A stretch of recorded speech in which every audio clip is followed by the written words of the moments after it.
नमस्कार, मैं हूं महक विश्नोई और आप देख रहे हैं एसएस लोकल लाइव। नजर डालते हैं आज की कुछ खास और बड़ी खबरों पर। शुरुआत करते हैं आज की पहली खबर से। मुरादाबाद जिला मजिस्ट्रेट जिला निर्वाचन अधिकारी शैलेंद्र कुमार सिंह ने विधानसभा सामान्य निर्वाचन 2022 को लेकर जिला निर्वाचन कार्यालय स्थित निर्वाचन कंट्रोल रूम और अनुवीक्षण कंट्रोल रूम का निरीक्षण किया।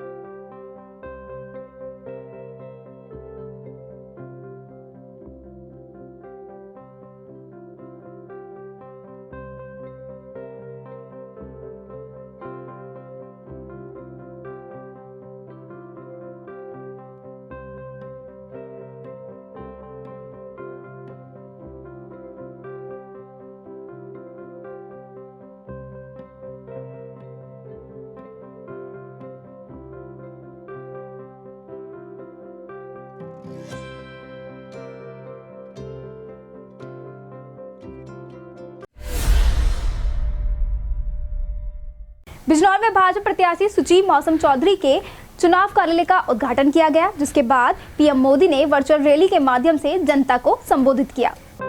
बता दें कि बिजनौर में भाजपा प्रत्याशी सुची मौसम चौधरी के चुनाव कार्यालय का उद्घाटन किया गया, जिसमें पीएम मोदी ने देश के विकास के लिए भाजपा प्रत्याशियों को जिताने का आह्वान किया। साथ ही वर्चुअल रैली को संबोधित करते हुए पीएम मोदी ने कहा कि भाजपा सरकार ने 3 साल में 3 करोड़ लोगों को पक्के मकान, महिलाओं को सम्मान, गरीबों को शिक्षा, गांव में सड़कों का जाल, पानी की व्यवस्था की है। वहीं देश को विकास की अग्रिम पंक्ति में ले जाने के लिए प्रयास किए गए। साथ ही उन्होंने कहा कि भाजपा सरकार में सबका साथ, सबका विकास, सबका विश्वास को लेकर सभी वर्गों के लिए काम किए गए हैं। साथ ही आमजन के लिए कल्याणकारी योजनाएं चलाई गयी। वहीं उन्होंने पार्टी कार्यकर्ताओं से भाजपा की नीतियों और योजनाओं को आमजन को बताने और भाजपा प्रत्याशियों को भारी मतों से जिताने का आह्वान किया।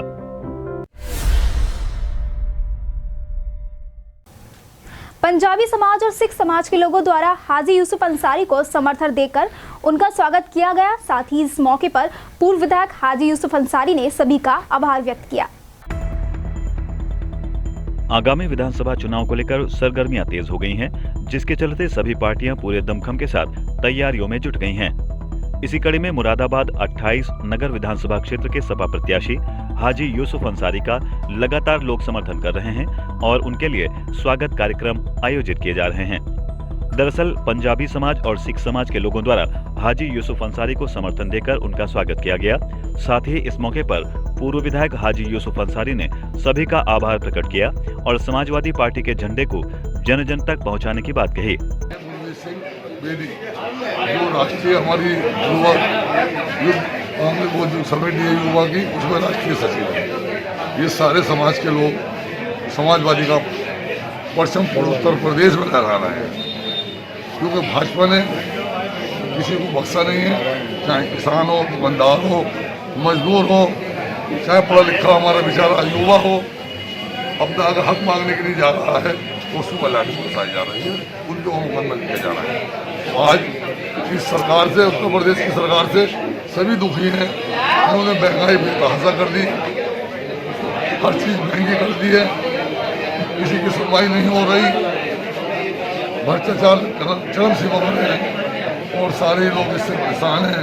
छोटा दुकानदार हो, मध्यम वर्ग का दुकानदार हो या बड़ा दुकानदार हो, जो भी बिजनेसमैन है, हर चीज़ के अंदर कारोबार को फट कर दिया है, ना ठप कर रखा है। लोग परेशान हैं और जो मुरादाबाद की जनता है और उत्तर प्रदेश की खासतौर से पूरे उत्तर प्रदेश की हमारे जनाब अखिलेश यादव जी की तरफ को देख रही है और ये सोच लिया है कि 2022 10 मार्च को उत्तर प्रदेश का मुख्यमंत्री अखिलेश यादव जी को बनाएंगे, क्योंकि 2012 से 17 तक का जो उनका कार्यकाल रहा है, मुख्यमंत्री रहे हैं, तो उत्तर प्रदेश में विकास हुआ था, बेरोजगारी दूर हुई थी, हर छोटे बड़े इंसान की सुनवाई हुई थी।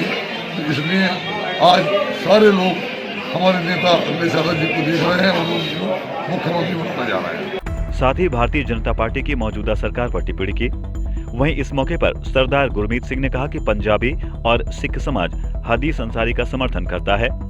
आज समाजवादी पार्टी की लहर है और विधानसभा 28 महानगर से हाजी यूसुफ अंसारी जी ने बहुत दमदार और बहुत बड़े वोटों से जीत हासिल करने की तैयारी में हैं। और जो उत्साह हर धर्म में, हर जाति में दिख रहा है, हर लोगों में है, हर व्यापारियों में है, छात्रों में है, हाजी यूसुफ अंसारी जी के सब साथ हैं। और मैं अपने महानगर वासियों से कहता हूँ, अपना वोट हाजी यूसुफ अंसारी जी को ही दे।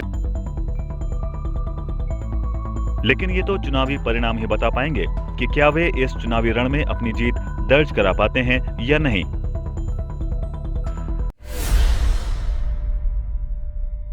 विधानसभा 27 के कांग्रेस प्रत्याशी हाजी इकराम कुरैशी ने देहात विधानसभा क्षेत्र जामा मस्जिद पर जुम्मे की नमाज के बाद लोगों से कांग्रेस के लिए वोट मांगे और साथ ही क्या कुछ कहा, सुनाते हैं आगे खबर में।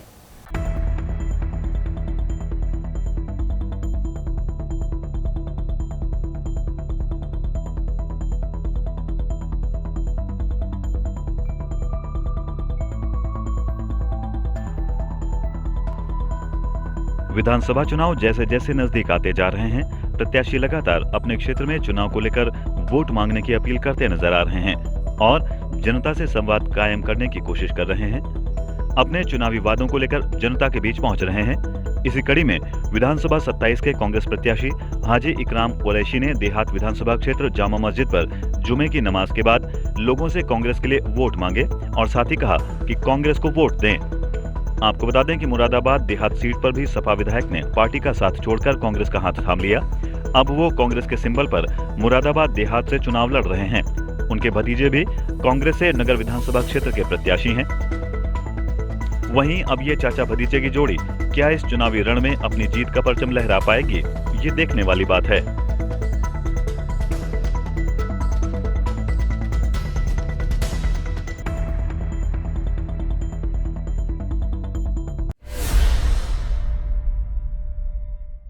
ब्लॉक क्षेत्र के गोविंदपुर खुर्द में अचानक मौसम बिगड़ जाने के कारण बारिश के साथ ओलावृष्टि शुरू हो गई। कई जगह बर्फ की चादर बिछ गई। वहीं ओले की वजह से फसलों को भी काफी नुकसान हुआ है। शीतलहर का प्रकोप तो पहले से चल रहा है। बीच में कई दिनों तक अच्छी धूप निकलने से समझा जाने लगा था कि अब सर्दी का मौसम गुजर गया, लेकिन पश्चिमी विक्षोभ के चलते मौसम का मिजाज फिर बिगड़ गया, जिसके चलते सर्द हवाएं चल रही थीं। सुबह भी घना कोहरा छाया हुआ था। शीतलहर से राहत तो नहीं मिली, लेकिन मौसम और खराब हो गया। जगह जगह ओलावृष्टि और बारिश के कारण सर्दी का प्रकोप बढ़ गया। इसी कड़ी में मुरादाबाद जनपद के मोढ़ा पांडे ब्लॉक क्षेत्र के गोविंदपुर खुर्द में रात्रि से लेकर तेज हवाओं के साथ तेज रिमझिम बारिश होने के चलते बढ़ी ठंड। बारिश के साथ साथ ही ओले पड़ जाने से किसानों की मुश्किलें भी बढ़ गई हैं। बारिश ये तो आज रात से ही बहुत बारिश हो रही है और आज सुबह ओले भी पड़े हैं। अच्छा, इससे क्या किसानों को फ़ायदा नुकसान है? अरे इससे सर इस टाइम तो बहुत ये कई साल में ऐसी बारिश हो रही है, इससे तो बहुत बड़ा नुकसान है। पहले नंबर पे सरसों और मटर के साथ गेहूं को भी बहुत भारी नुकसान हो रहा। अच्छा, और क्या मांग करना चाहेंगे आप सरकार से? ये इस टाइम ये है कि अब के साल तो पीछे धान की भी बहुत बड़ा नुकसान हुआ था किसानों को, और अब ये फिर ये बेवक्त बारिश बेमौसम बारिश से सरसों और मटर को जो नुकसान है, सरकार को किसानों के बारे में सोचना चाहिए और कुछ ये है कि किसानों के मुआवजे का इंतजाम किया जाए तो कुछ किसानों को फायदा हो। आपको बताते चलें कि तेज हवाओं के साथ बारिश और ओले पड़ने से किसानों की फसल को काफी नुकसान होने की संभावना है।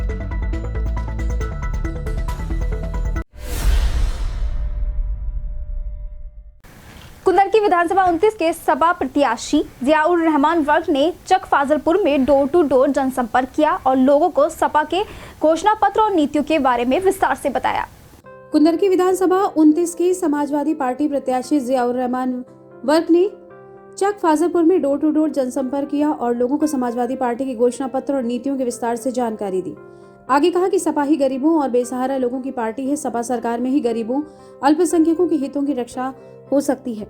समाजवादी पार्टी सभी धर्म के लोगों के लिए बिना किसी भेदभाव के विकास के कार्य करती है। भाजपा की तरह तोड़ने का काम नहीं, सपा सभी धर्म के लोगों को जोड़ने का काम करती है। इस दौरान वक्ताओं ने बोलते हुए कहा कि पूरे प्रदेश में समाजवादी की लहर है और सन 2022 में समाजवादी पार्टी की सरकार बनेगी और अखिलेश यादव उत्तर प्रदेश के मुख्यमंत्री बनेंगे। उन्होंने कहा कि प्रदेश की जनता भाजपा के झूठे वादों, भ्रष्टाचार, नफरत की राजनीति और बेतहाशा महंगाई से तंग आ चुकी है। सभी की निगाहें समाजवादी पार्टी के राष्ट्रीय अध्यक्ष अखिलेश यादव की ओर टिकी हुई हैं। आज हमारा इंदर की ब्लॉक के कार्यक्रम लगे हुए हैं, जिसके के तहत आज इस क्योंकि 2 ब्लॉक के में बटी हुई है कुंदर की विधानसभा, एक मुंडा पांडे और एक कुंदर की ब्लॉक। आज मैं कुंदर की ब्लॉक के अंदर घूम रहा हूँ और इस समय जो हूँ चक फाजलपुर के अंदर हूँ और यहाँ से अपार समर्थन, लोगों की मोहब्बत मिल रही है। जबकि जाना कुछ जगह कार्यक्रम था, लेकिन अब गांव में आकर के और ज़्यादा उसके अंदर बढ़ोतरी हो गई, तो मेरी कोशिश है कि सब जगह हाजिरी हो जाए और सब लोगों से मैं गुजारिश कर लूँ वोट की। और इंशाल्लाह उम्मीद है कि जिस हिसाब से समर्थन मुझको मिल रहा है, ये कुंदर की विधानसभा से ऐतिहासिक सीट हमारी जीती इंशाल्लाह। इस मौके पर ग्राम प्रधान हाजी भूरे हुसैन, हाजी हनीफ, आसिफ इकबाल पाशा, हाजी चांद बाबू मलिक, मुस्लिम पाशा, हाजी रफ़ी, ग्राम प्रधान सैफपुर चिंतू नसीम पाशा, सुबहान जकी रहमान, मुजीबुल रहमान, आबिद रजा, तस्लीम अलवी, सभासद खलील अहमद, शानी आलम, मोहम्मद आलम, नाजिम सैफी, गुलाम रब्बानी, रेहान पाशा, फिरोज आलम, अमीर सुहेल पाशा, अफरोज खान समेत बड़ी संख्या में सपा कार्यकर्ता मौजूद रहे। यूपी के कई विधानसभा सीटों पर ओवैसी ने उम्मीदवार उतार दिए हैं। प्रत्याशियों के समर्थन में ओवैसी यूपी में लगातार चुनाव प्रचार में जुट गए हैं। चुनाव प्रचार के सिलसिले में गुरुवार को नोएडा जा रहे थे कि इसी दौरान असदुद्दीन ओवैसी की गाड़ी पर जानलेवा हमला हुआ, जिसका विरोध मुरादाबाद में भी देखा गया है। यूपी विधानसभा चुनाव में इस बार असदुद्दीन ओवैसी की पार्टी AIIM मैदान में पूरी ताकत के साथ उतरी हुई है। यूपी के कई विधानसभा सीटों पर ओवैसी ने उम्मीदवार उतार दिए हैं। प्रत्याशियों के समर्थन में ओवैसी यूपी में लगातार चुनाव प्रचार में जुटे हुए हैं। चुनाव प्रचार के सिलसिले में गुरुवार को नोएडा जा रहे थे। इसी दौरान असदुद्दीन ओवैसी की गाड़ी पर जानलेवा हमला हुआ। उनकी गाड़ी पर कई राउंड फायरिंग की गई। वहीं इस घटना को लेकर मुरादाबाद में भी इस घटना को लेकर AIIM के सभी पदाधिकारियों एवं कार्यकर्ताओं ने कलेक्ट्रेट पर प्रदर्शन किया। साथ ही मुरादाबाद जिलाधिकारी के माध्यम से राष्ट्रपति को 5 सूत्रीय ज्ञापन प्रेषित किया। ज्ञापन के माध्यम से हमले की निष्पक्ष जांच और दोषियों के विरुद्ध कार्रवाई की मांग की। देखिए, आज ऑल इंडिया मजलिस इत्तेहादुल मुस्लिमीन की जिला इकाई मुरादाबाद के नए महामहिम राष्ट्रपति महोदय को जिलाधिकारी महोदय के द्वारा ज्ञापन दिया है, जो कल हमारे राष्ट्रीय अध्यक्ष बैरिस्टर लोकसभा सांसद बैरिस्टर असदुद्दीन ओवैसी साहब पर जो हमला हुआ है, उसके संबंध में हमने 5 सूत्रीय मांग की है। नंबर 1 हमारी मांग है कि जो हथियारे हैं और जो साजिश करता है उन पर सख्त कार्रवाई की जाए, सख्त से सख्त कार्रवाई किया, उसकी निष्पक्ष उच्च स्तरीय जांच की मांग की है और उन पर NSA के तहत कार्रवाई की जाए और हमलावरों को जो है फांसी की सज़ा संविधान के दायरे में रह गए जल्द से जल्द उनका निस्तारण किया जाए और फांसी की सज़ा दी जाए उन लोगों हमलावरों को। ये हमारी मांगे हैं और Z श्रेणी की सुरक्षा दी जाए बैरिस्टर साहब को और शौकत अली जो हमारे प्रदेश अध्यक्ष हैं उन्हें Y श्रेणी की सुरक्षा जल्द से जल्द प्रदान की जाए। अच्छा, ओवैसी साहब चुनावी सभा करके लौट रहे थे और दूसरे कार्यक्रमों में जाना था जी। ये हमला क्या इंगित करता है, क्या शो करता है? देखिए, ये हमला इंगित करता है कि देश में ध्रुवीकरण जो है वो बहुत ज़्यादा बढ़ गया है और जो भाईचारा है उसे तिरस्त करने की कोशिश और दूसरी विपक्षी पार्टियां जो हैं वो अब मजलिस के बढ़ते प्रभाव से जो है बौखला रही हैं और उन्हें चुनाव में नुकसान हो रहा है, इस वजह से उन्होंने ये हमला कराया है। पूरी हमला साजिश है, एक पूरी कम्युनिटी को जो है बार बार टारगेट किया जा रहा है। बार बार हम लोग शिकायत करते हैं लेकिन उस पर कोई एक्शन नहीं लिया जाता, ये उसका नतीजा है। और अगर अब भी एक्शन न लिया जाए आगे खतरनाक नतीज भुगतने होंगे। कहीं ना कहीं वो लोग और ज़्यादा उनके हौसले बुलंद होंगे और ज़्यादा तेज़ी के साथ वो लोग हमलावर होंगे अगर उन्हें इसी जगह कानूनन रोका नहीं गया तो। इस घटना के बाद क्या मजलिस शांत बैठेगी? साहब, इस घटना के बाद उम्मीद तो नहीं करनी चाहिए कि शांत बैठेगी। हम लोग जो है शांतिप्रिय तरीके से प्रदर्शन कर रहे हैं और हम उम्मीद करते हैं कि शासन और प्रशासन पूरी मदद करेगा और भारतीय कानून व्यवस्था और संविधान पर हमें पूरा विश्वास है और संविधान के दायरे में ही रहेगा। मस्जिद जो है आगे की कार्रवाई करेगी, जो भी हमारे प्रदेश अध्यक्ष का और राष्ट्रीय अध्यक्ष का निर्देश होगा पूर्णतः उसका पालन किया जाएगा। अच्छा, उन पर हमला क्यों किया गया ये तो बताएं साहब। ये तो वही बताएंगे कि क्यों करा, क्या है, ये तो पुलिस की जांच का विषय है। क्या हमला है, क्या कैसा है, ये नफरत की राजनीति है, उसकी वजह से हमला हुआ है। जहाँ जगह जगह चेकिंग चल रही है, पुलिस गाड़ी भी चेक कर रही है, उसके बावजूद भी हमला हुआ, क्या कहते हैं? ये तो उत्तर प्रदेश सरकार का फेलियर है साहब। वो कहते हैं कि हमने साहब दंगाइयों को बंद कर दिया, फला को बंद कर दिया। आप देखें कि लोकसभा का सांसद जब उत्तर प्रदेश में सुरक्षित नहीं है तो एक आम आदमी क्या सुरक्षित होगा। आप देखें कि चुनाव का वक्त है और चुनाव के वक्त में जगह जगह चेकिंग है, उसके बावजूद जो है और टोल पे वो टोल है जहां सुरक्षित जगह मानी जाती है, CCTV फुटेज भी है, उस जगह ऐसी हिम्मत करना, यकीनन वो 2 आदमी नहीं है, एक बड़ा दिमाग उसके पीछे है और इसकी हम जांच की मांग करते हैं। कहीं ना कहीं साजिश है इसमें। जी, पूरी साजिश है साहब, पूरी साजिश है। AIIM ज्ञापन के माध्यम से कहा कि दोषियों के विरुद्ध NSA की कार्रवाई की जाए और फांसी की सजा दी जाए। AIMIM के प्रमुख असीउद्दीन ओवैसी की कार पर गुरुवार को हुई फायरिंग के मामले में अब यूपी पुलिस ने दोनों आरोपियों से घटना के संबंध में पूछताछ शुरू कर दी है। यूपी पुलिस ने बताया कि इन दोनों युवकों ने आखिर क्यों असीउद्दीन ओवैसी की गाड़ी पर फायरिंग की थी। आगे बताते हैं इस खबर में। ऑल इंडिया मजलिस इत्तेहादुल मुस्लिमीन के प्रमुख असदुद्दीन ओवैसी की कार पर गुरुवार को हुई फायरिंग मामले में अब यूपी पुलिस दोनों आरोपियों से घटना के संबंध में पूछताछ कर रही है। यूपी पुलिस ने बताया कि इन दोनों युवकों ने आखिर क्यों असदुद्दीन ओवैसी की गाड़ी पर फायरिंग की थी। ADG law and order Prashant Kumar की ओर से इसे लेकर एक बयान जारी किया गया है। यूपी पुलिस की ओर से बताया गया है कि अब तक की पूछताछ में दोनों आरोपी युवकों ने बताया कि ओवैसी के धर्म विशेष के खिलाफ दिए गए बयान से वो नाराज थे। ADG law and order Prashant Kumar ने बताया कि कल यानी गुरुवार शाम करीब 5:20 पर जब सांसद मेरठ से अपनी सभा के बाद लौट रहे थे तब टोल के पास उनके काफिले पर हमले की जानकारी उनकी तरफ से दी गई। तुरंत कार्रवाई के बाद जो लोग वहां थे उन्हें गिरफ्तार किया गया। टोल पर लगे कैमरे के जरिए घटना में 2 लोग शामिल हुए थे। दोनों की पहचान कर उन्हें गिरफ्तार किया गया है।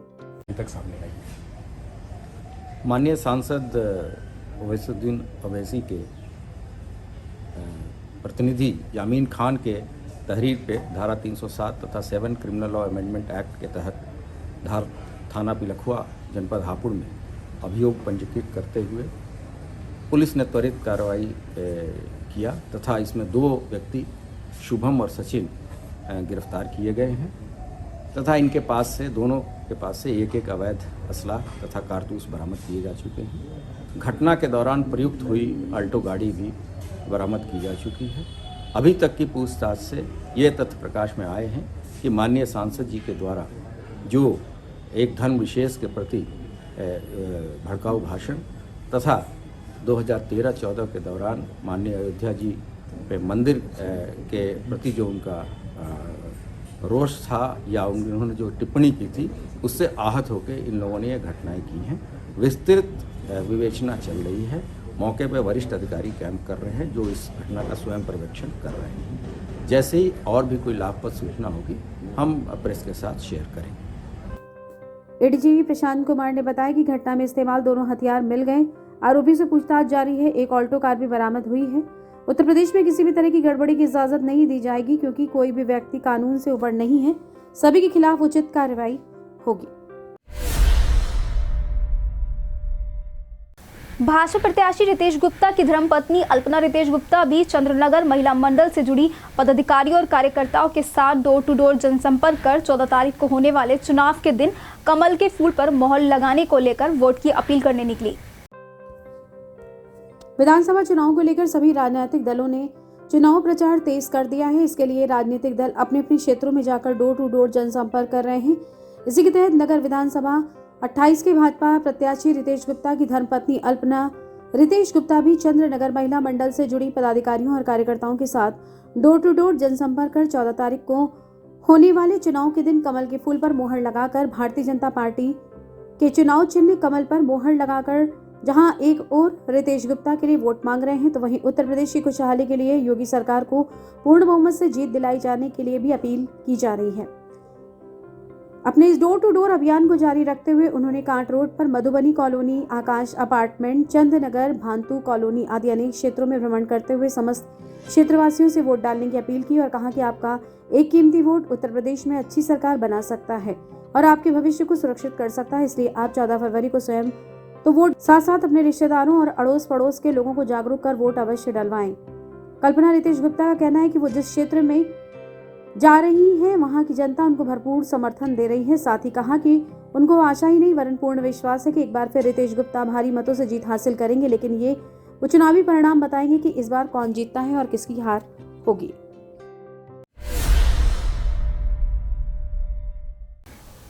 चुनाव प्रचार को लेकर प्रत्याशियों ने गतिविधियां बढ़ा दी हैं। कोरोना गाइडलाइंस के मद्देनजर कोई वर्चुअल संवाद कर रहा है तो कोई डोर टू डोर संपर्क कर प्रचार में जुटा है। वहीं नगर विधानसभा 28 के भाजपा प्रत्याशी रितेश गुप्ता ने जनसंपर्क किया। आगामी विधानसभा चुनाव की तारीखें जैसे जैसे नजदीक आ रही हैं वैसे वैसे नेताओं का जनसंपर्क अभियान तेज होता जा रहा है। वहीं नगर विधानसभा 28 के भाजपा प्रत्याशी रितेश गुप्ता लगातार अपने क्षेत्र में जनसंपर्क कर मतदाताओं का विश्वास जीत रहे हैं। वहीं अपने एक डोर टू डोर अभियान को जारी रखते हुए नगर विधानसभा 28 के भाजपा प्रत्याशी रितेश गुप्ता अपने समर्थकों के साथ वार्ड 4 के लाकड़ी के साथ साथ चौहान वाली मिलक में पहुंचे, जहां उनका फूलमालाओं से भव्य स्वागत किया गया। इस दौरान प्रत्याशी रितेश गुप्ता द्वारा भी भाजपा सरकार द्वारा जनहित के लिए चलाई गई योजनाओं के बारे में लोगों को जानकारी दी गई। लाखड़ी में कपिल देव जी यहाँ से पार्षद हैं, उनके वार्ड में आज हम लोग कार्यक्रम रखा गया है और बहुत अच्छा रिस्पांस हर्षोल्लास के साथ वहाँ के नागरिक स्वागत कर रहे हैं और आने वाली 14 फरवरी को पूर्ण बहुमत के साथ भारतीय जनता पार्टी की सरकार बनेगी। वहीं अब देखना ये होगा कि इस चुनावी संग्राम में किसके सिर जीत का ताज सजेगा।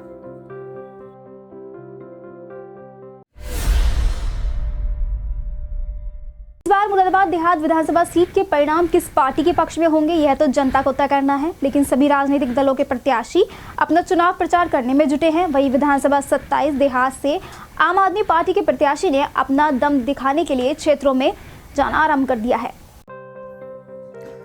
मुरादाबाद देहात विधानसभा सीट उत्तर प्रदेश की महत्वपूर्ण विधानसभा सीट है, जहां 2017 में समाजवादी पार्टी ने जीत दर्ज की थी। इस बार मुरादाबाद देहात विधानसभा सीट के परिणाम किस पार्टी के पक्ष में होंगे, ये जनता को तय करना है। लेकिन सभी राजनीतिक दलों के प्रत्याशी अपना चुनाव प्रचार करने में जुटे हुए हैं। विधानसभा 27 देहात से आम आदमी पार्टी के प्रत्याशियों ने अपना दमखम दिखाने के लिए क्षेत्रों में जाना आरंभ कर दिया है और वो अपने अपने क्षेत्र में जाकर जनता को पूर्ण विश्वास दिला रहे हैं कि वो अपने क्षेत्र में विकास के साथ साथ महंगाई, शिक्षा और रोजगार की अविरल धारा प्रवाहित कराएं। इसी के चलते जामा मस्जिद क्षेत्र में आम आदमी पार्टी के प्रत्याशी इशरत अली द्वारा डोर टू डोर जनसंपर्क किया गया और अपने पक्ष में वोट डालने के लिए अपील की गई। इस दौरान उन्होंने क्या कुछ कहा, जरा आप भी सुनिए। मेरा नाम सैयद इशरत अली है और मैं विधानसभा 27 से आम आदमी पार्टी का प्रत्याशी। अच्छा, आज आपका डोर टू डोर जाकर जनसंपर्क कर जाए तो कहाँ से लेके कहाँ तक आपका राउंड है? आज हमारा जामा मस्जिद के इलाके में डोर टू डोर कैंपेनिंग का अभियान चल रहा है, जिसको जनता का अपार समर्थन मिल रहा है। कितना लगभग वोट मानते हैं अपना आप? देखिए, हमें हर तबके का, हर वर्ग का वोट मिल रहा है और इंशाल्लाह हम ज़रूर जीतेंगे। अब कहाँ आपका अगला राउंड कहाँ रहेगा, कहाँ मीटिंग होगी?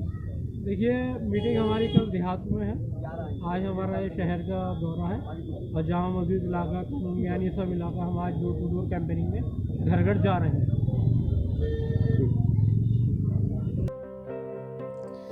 वहीं अब देखना ये होगा कि क्या इस चुनावी रण में किसकी जीत होती है और किसकी हार।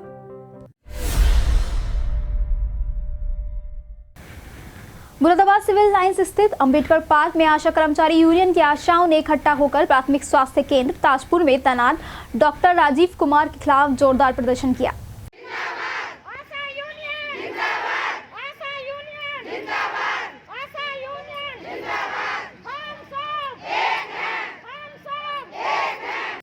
मुरादाबाद सिविल लाइन स्थित अंबेडकर पार्क में आशा कर्मचारी यूनियन की आशाओं ने इकट्ठे होकर प्राथमिक स्वास्थ्य केंद्र ताजपुर में तैनात डॉक्टर राजीव चौधरी के खिलाफ जमकर नारेबाजी की और आरोप लगाते हुए बताया कि प्राथमिक स्वास्थ्य केंद्र के प्रभारी चिकित्सा अधिकारी डॉक्टर राजीव चौधरी आशा महिलाओं के साथ अभद्र व्यवहार करते हैं। इस संबंध में आशा कर्मचारी यूनियन से जुड़ी महिलाओं ने जिलाधिकारी मुरादाबाद को एक ज्ञापन सौंपा। प्रदर्शनकारी आशाओं ने डॉक्टर राजीव चौधरी के खिलाफ कार्रवाई की मांग भी की और ये भी कहा कि अगर राजीव चौधरी पर कार्रवाई नहीं हुई तो वो ताला डालकर प्राथमिक स्वास्थ्य केंद्र ताजपुर में सभी आशाएं धरने पर बैठ जाएंगी। प्रदर्शन हमारी मांगों को लेके नहीं है, ये प्रदर्शन हमारे MOIC और BPM की बदतमीजी के लिए है। हमने एक बार ज्ञापन हम दे चुके हैं CMO सर को और CMO सर ने उस पर कोई भी कार्रवाई नहीं की है, क्योंकि हमारे जो MOIC हैं वो अभद्र लफ्जों का हम लोगों के साथ में बर्ताव करते हैं। बहुत गंदी, हमारी माँ बहनों तक को गंदी गालियाँ दे के लैंग्वेज में बात करते हैं। उस गालियों के विषय में हम नहीं चाहते कि वो MOIC हमारी PSC में रहें। वो PSC ताजपुर में तैनात है। हमारी सभी आशा बहनें परेशान है, अवैध वसूली कराते हैं सभी आशाओं से और अवैध वसूली कराने के बाद भी उनका मानदेय काट दिया जाता है। हमारी मांग ये है कि अगर MOIC को नहीं हटाया गया सोमवार तक, तो सोमवार में हम ताला लगा के PSC ताजपुर में धरना लगा के बैठेंगे और कोई भी आशा PSC ताजपुर की कोई भी आशा से जो मतलब काम का क्षेत्र में वो कोई भी आशा मेरी काम नहीं करेगी। आज हम जिला अधिकारी से मिलेंगे और हम उनके खिलाफ FIR कराएंगे MOIC राजीव चौधरी के खिलाफ। और हम जो हमारे CMO साहब हैं उनको भी ज्ञापन देंगे और एक बार उनको हम एक प्रतिलिपि सौंप चुके हैं, लेकिन कोई कार्रवाई नहीं हुई है उनके। हमारे पास जो है हमारे MOIC की ऑडियो है जो कि बहुत गंदी भाषा का उन्होंने यूज किया है हम लोगों के लिए और हमारी जो अधिकारी BCPM है उनके लिए। Thank you. इस दौरान भारी संख्या में आशा वर्कर मौजूद रही।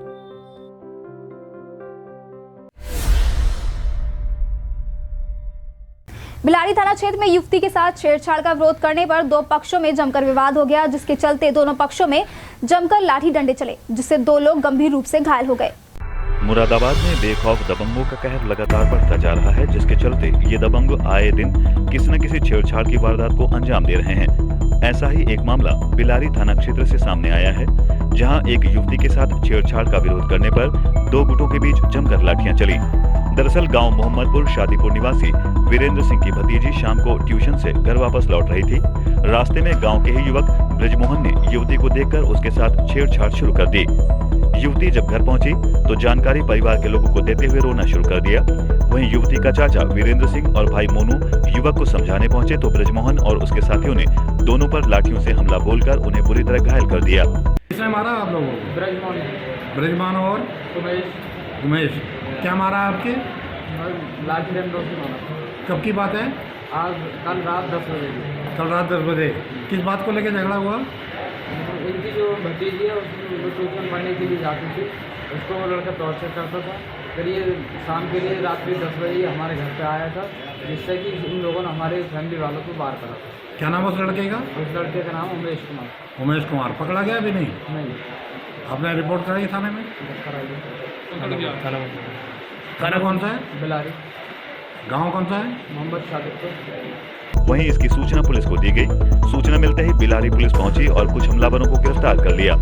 फिलहाल पुलिस ने मुकदमा दर्ज कर हमलावरों को गिरफ्तार कर लिया है और मामले की जांच में जुट गई है।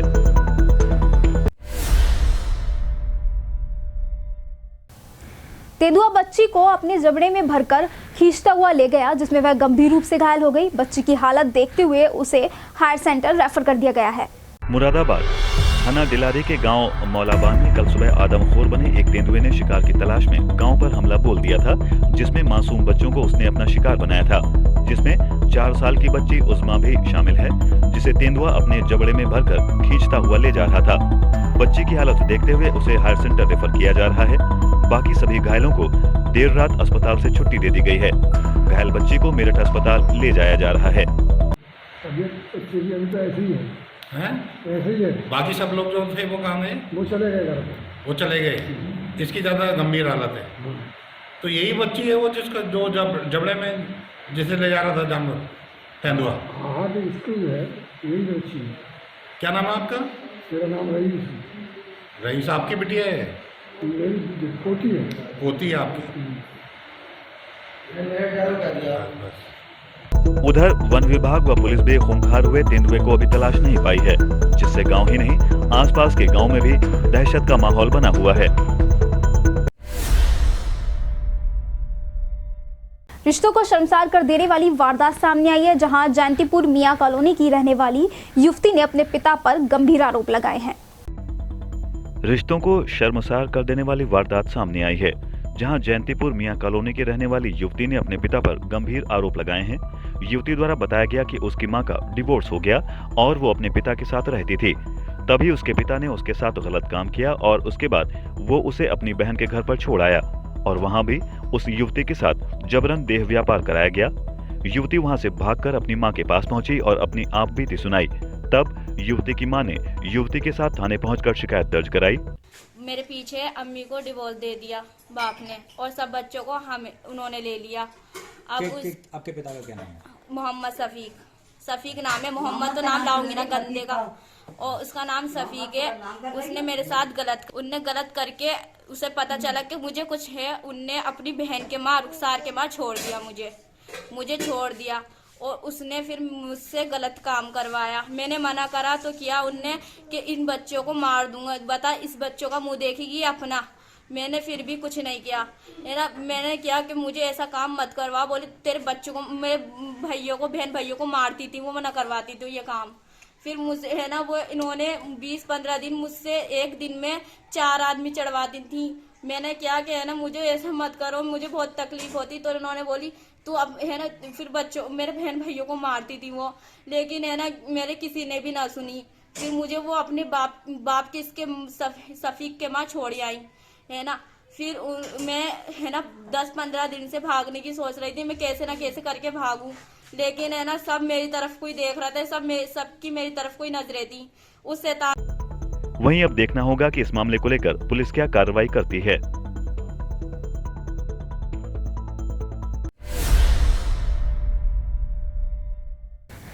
मुंडाबाड़ी ब्लॉक क्षेत्र के ग्राम पंचायत भैपुर गुनिया गांव में ऐसा भी परिवार है जो कि पिछले कई सालों से पन्नी की झोपड़पट्टी बनाकर गुजर बसर करता चला रहा है, जिसके चलते बरसात के मौसम में पीड़ित परिवार को गुजर बसर करने में कई परेशानियों का सामना करना पड़ रहा है।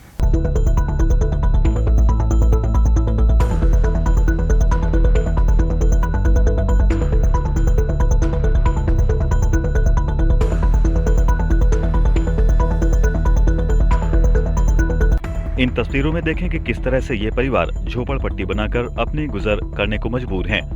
मूढ़ापांडे ब्लॉक क्षेत्र की ग्राम पंचायत भाईपुर मुंडिया गांव में ऐसा भी एक परिवार है जो पिछले कई सालों से पन्नी की झोपड़पट्टी बनाकर गुजर बसर करता चला आ रहा है, जिसके चलते बरसात के मौसम में पीड़ित परिवार को गुजर बसर करने में खासा परेशानियों का सामना करना पड़ रहा है। पीड़ित महिला का कहना है कि पति उम्र दराज है, मेहनत मजदूरी नहीं कर सकते, 3 बेटियां हैं और वो भी जवान हैं। पीड़ित का एक 8 साल का छोटा मासूम बेटा है। पीड़ित के घर खान पान के सामान को लेकर भी किल्लत बनी हुई है। बरसात के मौसम में तो कई बार पीड़ित के परिवार को भूखा ही पन्नी के बने मकान में सोना पड़ा है। सरकार की योजनाओं के तहत बट रहे राशन को लेकर पीड़ित उसी से अपने घर का राशन पानी चला रहा है, जिसके चलते पीड़ित परिवार आर्थिक तंगी से होकर गुजर बसर कर अपना जीवन यापन करने को मजबूर है। परेशानी हो, कुछ लाभ ना मिले सरकार से जी। पूरी रात बैठे रहते हैं ऐसे, बच्चे हो गए जवान से। तो आप क्या चाहते हो? आप कुछ मिल जाए, हमें घर उर बन जाए तो सही है, हमारे पालन पालन मिल जाती है। अच्छा, जैसे आपके पति हैं, उन्होंने कभी कोई आवेदन दिया है किसी अधिकारी को? और गए तो है ब्लॉक में कई बार, जाता है और लौट आता। अच्छा, कोई नहीं सुनता? कोई ना सुनता। अच्छा, जैसे बारिश हो रही है अब तो आप कैसे गुजर बसर कर रहे हैं? रात में ऐसे बैठे रहता, लड़का है वो छोटो, लड़कियां हमारी बड़ी थी। ग्राम प्रधान से कभी शिकायत की? और फिर क्या बोला वो? मैं दो ही ना कुछ भी, अब तक कुछ ना दो, 5 साल है गए। नहीं, जैसे ग्राम प्रधान थे अभी पीछे आए, हाँ। तो आपने उनसे शिकायत नहीं की चीज की? कहीं तो ही उन कुछ ना दो, कब आवे अब आवे ऐसे कर रहा है। पीड़ित मौसम सिंह ने जानकारी देते हुए बताया कि कई बार ग्राम प्रधान से लेकर ब्लॉक अधिकारियों तक आवास की मदद की गुहार लगाई, लेकिन ग्राम प्रधान और अधिकारियों ने केवल लताड़ लगाई है, जिसके चलते वे अपने परिवार को लेकर पन्नी के बने झोपड़पट्टी के मकान में गुजर बसर करने को मजबूर हैं। वहीं पीड़ित परिवार ने प्रधानमंत्री आवास योजना की फिर से गुहार लगाई है। आवास नहीं मिल रहा हमें, कॉलोनी बहुत टाइम हो गया इसको। कहाँ शिकायत की है आपने? ब्लॉक में गए, जलपतपुर, कई बार धमकाया भी हमें सेक्रेटरी साहब ने जी, पर कोई लाभ नहीं मिला अभी तक। प्रधान जी के पास भी गए हम, बस प्रधान जी ने भी सुन के नहीं दी, हमारी पैसे ले लिए, फिर वापसी कर दिए, अब कोई लाभ नहीं मिला है। राशन कार्ड आपका है? जी सर, राशन कार्ड है, BPL कार्ड है। BPL? हाँ। उस पर कितना गल्ला मिलता है आपको? 35 किलो मिलता है सर। अच्छा, हाँ। क्या मजदूरी करते हो आप? 300 रुपये मजदूरी करते हैं आप। क्या काम करते हो आप? बेलदारी करते हैं। बेलदारी? हाँ। कितने बच्चे हैं आपके पास? 5 बच्चे, 4। कोई कमाने वाला है आपके पास? कमाने वाला कोई नहीं, मैं ही साहब, अकेले ही हो आप? हाँ, बच्चे शादी को हो गए, नहीं घर बनाया, भी कुछ भी नहीं हुआ है। अच्छा, अब किस तरह से, जैसे बारिश हो रही है, किस तरह से गुजर बसर कर रहे हैं? बहुत परेशानी है साहब, रात भर टपका है, बच्चे बैठे रहते हैं सीधा ऐसे ही। अब देखने वाली बात यह होगी कि पीड़ित परिवार की झोपड़पट्टी पर प्रशासन और सरकार संज्ञान लेकर पीड़ित परिवार को आवास मुहैया कराता है या नहीं।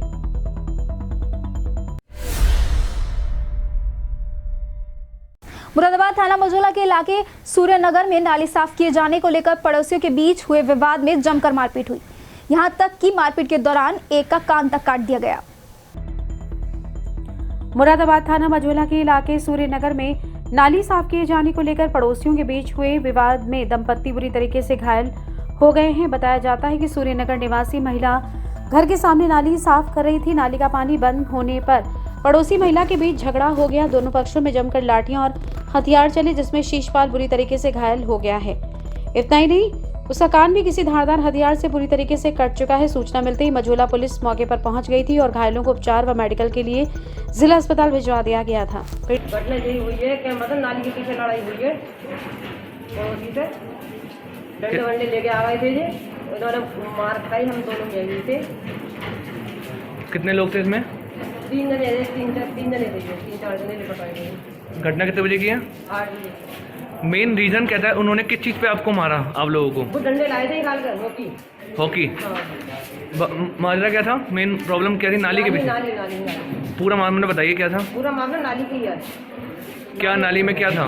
नाली में इन्होंने जाली लगा रखी है, जाली के पीछे फिर इन्होंने ईंट लगा रखी है, वो मैंने ईंट निकाल के साफ कर दी। फिर इन्होंने मेरी ईंट ठूस दो, तो मैंने ईंट भी ठूस दी। तो मैंने कहा तो पानी बंद कर दो। मैं कि अगर तुम्हें नाली से ज़्यादा हो रही तो जैसे तुम पानी बंद कर दो, फिर इसे चिनवा दो, पानी का अपना रास्ता बनाएगा। पीड़िता दंपति की ओर से तहरीर ब्रिजमोहन उमेश व अन्य लोगों के खिलाफ दे दी गई है। जमीनी विवाद के चलते देवर ने भाभी पर लाठी डंडों से हमला कर दिया। देवर हनीफ ने अपने साथियों के साथ भाभी के साथ इस मारपीट की घटना को अंजाम दिया। थाना सिविल लाइन क्षेत्र के चक्कर की मिलक में जमीनी विवाद के चलते देवर ने भाभी पर लाठी डंडों से हमला कर दिया। देवर हनीफ ने अपने साथियों के साथ भाभी के साथ मारपीट की। मारपीट में घायल हुई भाभी शहजादी को जिला अस्पताल में उपचार के लिए भर्ती कराया गया है। आपको बताते चले कि थाना सिविल लाइन क्षेत्र के चक्कर के मिलक निवासी असलम की बीवी शहजादी का शुक्रवार को अपने देवर हनीफ से जमीन को लेकर विवाद हो गया। देवर हनीफ ने अपने साथियों के साथ मिलकर अपनी भाभी शहजादी पर लाठी डंडों से हमला कर दिया, जहां उसकी भाभी शहजादी गंभीर रूप से घायल हो गई। तो वहीं मौके पर पहुंची पुलिस ने शहजादी को जिला अस्पताल में उपचार के लिए भर्ती कराया। मामला ये है कि जंगल की जमीन है, उसका विवाद लेके इन्होंने क्या होगा, हमारी जमीन का मतलब करो, उसको वो दे नहीं दिया। कौन किस किसने मारा है आपको? ये हनीफ ने और उनके बच्चों ने। क्या नाम है उनका? हनीफ नाम है उनका। बच्चों का क्या नाम है? उनके बच्चों का नाम उधर बताओ। फिलहाल इस पूरे मामले में पुलिस जांच पड़ताल में जुटी। फिलहाल खबरों के सिलसिले में आज इतना ही। कल फिर मिलेंगे ताज़ा तरीन खबरों के साथ। आपको बता दें कि आप हमारी ये सभी खबरें फेसबुक और यूट्यूब चैनल के माध्यम से भी देख सकते हैं। फिलहाल दीजिए इजाजत, धन्यवाद।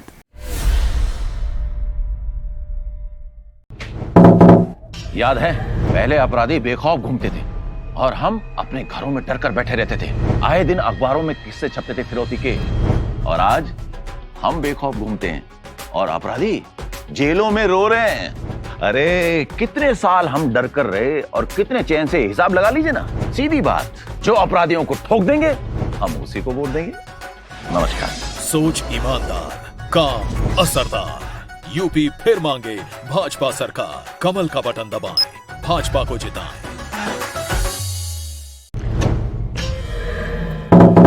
राम राम, चुनाव आ रहा है, हिसाब लगा लेते हैं।